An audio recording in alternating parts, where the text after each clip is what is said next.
இந்த வேலிமுள்ளு காட்டுக்குள்ள இவ்வளோ அழகான ஒரு கோயில் இருக்கும்னு நான் நினைக்கவே இல்லைங்க.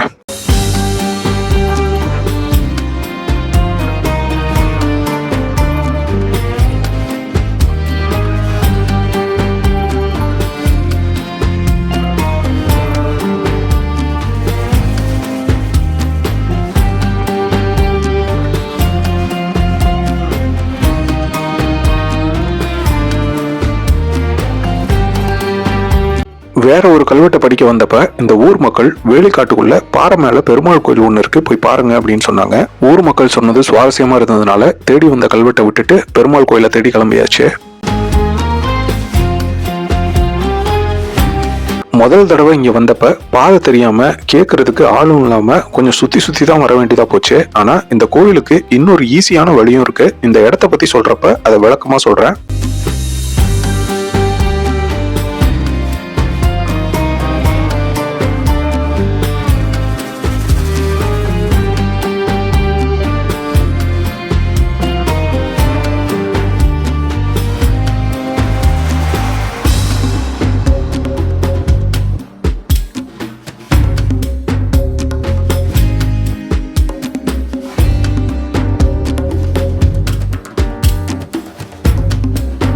அவ்வளோதாங்க, கோயிலுக்கிட்ட வந்தாச்சு. கோயிலை பார்க்கறதுக்கு முன்னாடி கோயிலுக்கு பக்கத்துல இன்னும் சில பழமையான வரலாற்று தடங்கள் இருக்கு. அதை பார்த்துட்டு கோயிலை பார்க்க போலாம் வாங்க. இதே மாதிரி ஒரு கிணறை சரியா போன வருஷம் இதே நேரம் நல்லமநாயக்கம்பட்டியில பார்த்து பதிவு செஞ்சிருந்தோம். அதுல 100 வருஷம் பழமையான கல்வெட்டு இருந்துச்சு. கிணறோட மேல் பகுதியை பார்த்தா நல்லமநாயக்கம்பட்டியில் இருக்கிற கிணறு மாதிரியே தெரிஞ்சாலும் உட்புற அமைப்பு, தொட்டி, துலாக்கள் இதெல்லாம் பார்க்கும்போது கொஞ்சம் பழசா தெரியுது. இங்க வந்துட்டு போனதுக்கு அப்புறம் இந்த இடத்த பத்தின தகவலை தேடினப்ப கிணத்துக்கு பக்கத்துல ஒரு 1000 ஆண்டுகள் பழமையான கல்வெட்டு இருந்த விஷயம் தெரிஞ்சது. தொல்லியல் துறையினர் பதிவு செஞ்சிருக்கிற அந்த கல்வெட்டு 11ஆம் நூற்றாண்டை சேர்ந்த மன்னர் சடையவர்மன் சோழபாண்டியரோடது.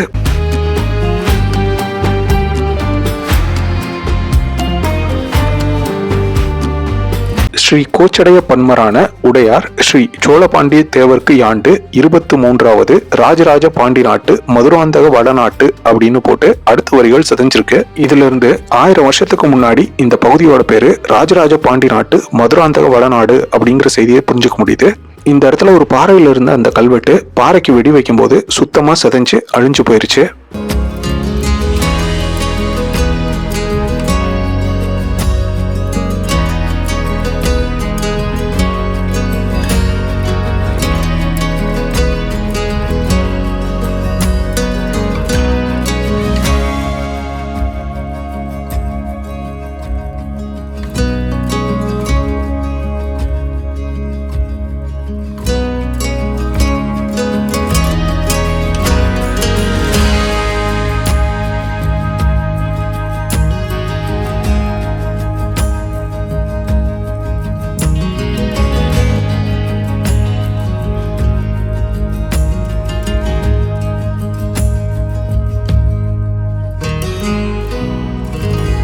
நாம பார்த்த கிணத்துல இருந்து கொஞ்சம் தூரம் தள்ளி ஒரு கல் கட்டடம் இருக்குங்க. பிற்காலத்தை சேர்ந்த கட்டடம் மாதிரி தான் தெரியுது. ஆனா என்னால சரியா காலத்தை சொல்ல முடியல. இந்த கட்டடத்தை முழுசா காமிக்கிறேன். இதனுடைய காலம் மற்றும் பயன்பாடு என்னவா இருந்திருக்கும்னு உங்களுக்கு கண்டுபிடிக்க முடிஞ்சா கண்டிப்பா கமெண்ட்ல சொல்லுங்க.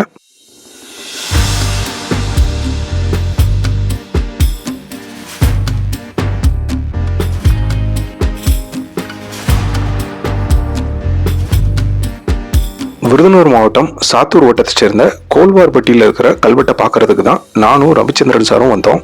அன்னைக்குதான் கோல்வார்பட்டி அணைக்கு முன்னாடி இருக்கிற முனியாண்டி கோயில் பூசாரி வேலிக்காட்டுக்குள்ள ஒரு பாறையில பெருமாள் கோயில் இருக்குன்னு சொன்னாரு. அதோட அதுக்கு போறதுக்கான வழியையும் தோராயமா சொன்னாரு. அந்த பூசாரி சொன்னதை வச்சு கோல்வார்பட்டி வழியா இந்த வேலிக்காட்டுக்குள்ள பாதையை கண்டுபிடிச்சு வந்தோம். வந்த அன்னைக்கு எனக்கோ ரவிச்சந்திரன் சாருக்கோ இந்த கோயிலை பத்தி எதுவுமே சுத்தமா தெரியாது. இந்த இடத்துக்கு வந்ததுக்கு அப்புறமா ரவிச்சந்திரன் சாரு கண்டிப்பா இந்த இடத்துல ஏதாவது ஒரு வரலாற்று தடயமோ அல்லது கல்வெட்டோ இருக்கும் அப்படின்னு சொல்லி சுத்தி சுத்தி தேடினாரு. அப்பதான் கிணறு, கல் கட்டடம் இந்த மாதிரி சில வரலாற்று தடயங்கள் கிடைச்சது. இது நடந்து 1 மாசம் கழிச்சு குண்டலகுத்து அப்படிங்கிற ஊர்ல இருக்கிற பெருமாள் கோயிலை பத்தி தொல்லியல் துறையினரோட பதிவை பார்த்தேன். குண்டலகுத்து பெருமாள் கோயில்னு கூகுள் மேப்ல போட்டுட்டு வந்து பார்த்தப்பதான் நாங்க ஏற்கனவே பார்த்ததுதான் குண்டலகுத்து பெருமாள் கோயில் அப்படிங்கறதும், கோல்வார்பட்டி வழியா வர்றதை விட குண்டலகுத்து வழியா இந்த இடத்துக்கு வர்றது ரொம்ப ரொம்ப எளிமையானது அப்படிங்கிற விஷயமும் புரிஞ்சுது.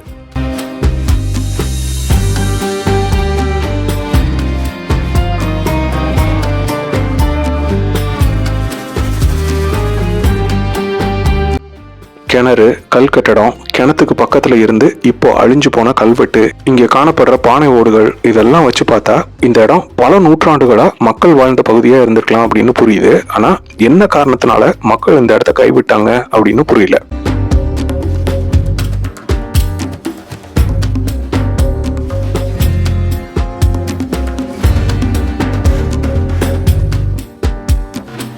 இதை பாருங்க, இரும்பு உருக்கும் போது வெளிவர்ற கழிவு மாதிரி இருக்கு. இதை கிட்டம் அப்படின்னு சொல்லுவாங்க.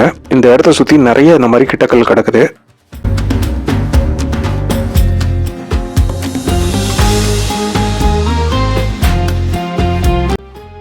இந்த இடம் ஊருக்கு வெளியே வேலிமுள் காட்டுக்குள்ள இருக்கு. வீடியோ பார்த்துட்டு நீங்க இங்க வந்தீங்க அப்படின்னா தனியா வராதீங்க.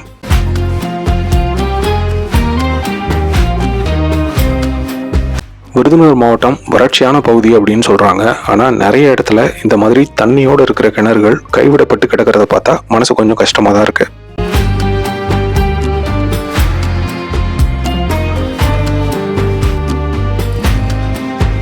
கோயிலை சுத்தி இருந்த பாறைகளை பார்த்தாச்சு. கோயில் இருக்கிற பாறையிலையும் சில வரலாற்று தடயங்கள் இருக்கு. அதை போய் பார்க்கலாம் வாங்க.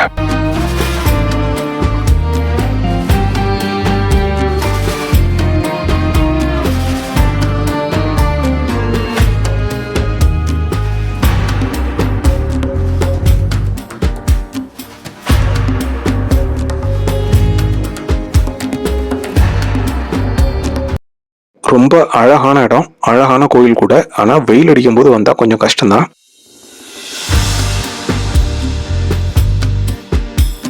முன்னாடி இருக்கிற சின்ன மண்டபத்துக்கு பக்கத்துல பாறையில இடையர்கள் விளையாடுறதுக்காக வெட்டி வச்ச அந்த பல்லாங்குழிய பாருங்க. என்னால இதோட காலத்தை கணிக்க முடியல. ஆனா ரவிச்சந்திரன் சார் ஒரு விஷயம் சொன்னாரு. என்ன அப்படின்னா, மண்டபத்தோட நிழல் விழுகிற இடத்துல வெட்டப்பட்டிருக்கிறதுனால ஒருவேளை மண்டபம் கட்டினதுக்கு அப்புறமா இந்த பல்லாங்குழியை வெட்டிருக்கலாம் அப்படின்னு சொன்னாரு. கோயிலை சுத்தி இருக்கிற பாறையில இதே மாதிரி நிறைய சின்ன சின்ன குழிகள் வெட்டப்பட்டிருக்கு.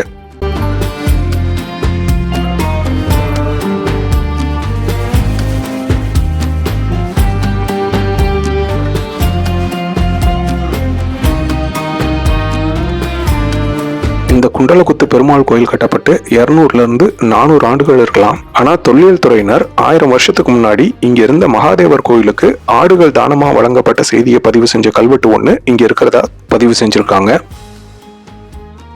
குண்டலகுத்து பெருமாள் கோயில் பக்கத்துல இருக்கிற பாறையில இருக்கிறதா பதிவு செய்யப்பட்டிருக்கிற அந்த கல்வெட்டுல ஸ்ரீ கோச்சடைய பன்மரான உடையார் ஸ்ரீ சுந்தர சோழ பாண்டிய தேவர்க்கு ஆண்டு 17வது ராஜராஜ பாண்டி நாட்டு இருஞ்சோ நாட்டு வானவன் மாதேவிபுரத்து வியாபாரி வெண்பன் பூவனேன் இந்நாட்டு கூடற்குடி மாதேவர்க்கு ஆயன் கடவுளான் அரங்கன் வசம் அடுத்த ஆடு 25 ஸ்ரீ அப்படின்னு பதிவாயிருக்கு. ஆனா பாறையை முழுக்க தேடி பார்த்தப்ப கோயிலுக்கு பக்கத்துல இருக்கிற செதஞ்சு போன இந்த எழுத்துக்களோட கோர்வை மட்டும்தான் இங்க கண்ணில் பட்டுச்சு. தொழில் துறையினரால் பதிவு செய்யப்பட்டிருக்கிற கல்வெட்டு இதுதானா அப்படிங்கிறது எனக்கு தெரியல. நாம இப்ப பார்த்த கல்வெட்டோட அர்த்தம், சுந்தர சோழ பாண்டியரோட 17வது ஆட்சி ஆண்டுல, அதாவது கிபி 11ஆம் நூற்றாண்டுல இருஞ்சோ நாடு அப்படிங்கிற நாட்டு பிரிவுக்கு கீழே இருந்த வானவன் மாதேவிபுரத்தை சேர்ந்த வெண்பன் அப்படிங்கிற வியாபாரி கூடற்குடியை சேர்ந்த, அதாவது தற்போதைய கோல்வார்பட்டியில இருந்த மாதேவருக்கு ஆடுகளை தானமா கொடுத்திருக்காரு.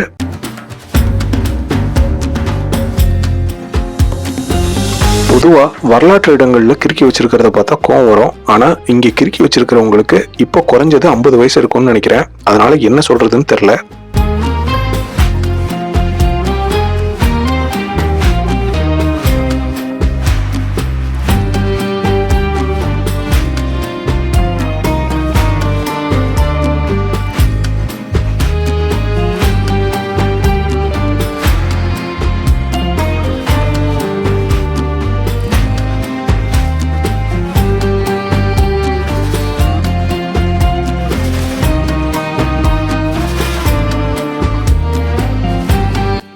கோயில் இருக்கிற பாறைக்கு கீழே இருக்கிற சின்ன புடவுல சில விளையாட்டு கட்டங்களும் நாமக்குறி இருந்ததுக்கான தடயமும் இருக்கு. எந்த காலகட்டத்தை சேர்ந்ததுன்னு கண்டுபிடிக்க முடியல.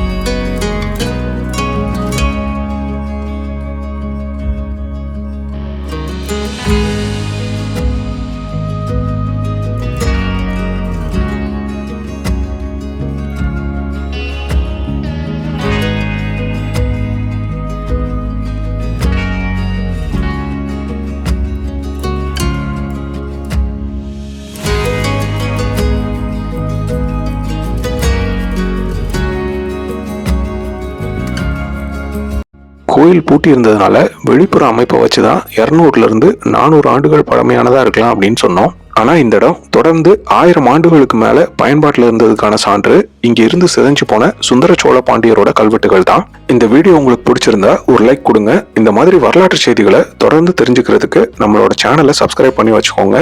உங்க ஊர்ல இந்த மாதிரி உங்களுக்கு புரியாத வரலாற்று தடயங்கள் இருந்துச்சு அப்படின்னா இன்ஸ்டாகிராம், ஃபேஸ்புக் அல்லது ஜிமெயில் வழியா எனக்கு தகவல் சொல்லுங்க. கண்டிப்பா உங்க ஊரோட வரலாறை இணைந்து மீட்டெடுப்போம். மீண்டும் ஒரு அற்புதமான வரலாற்று பயணத்துல சந்திக்கலாம். நன்றி.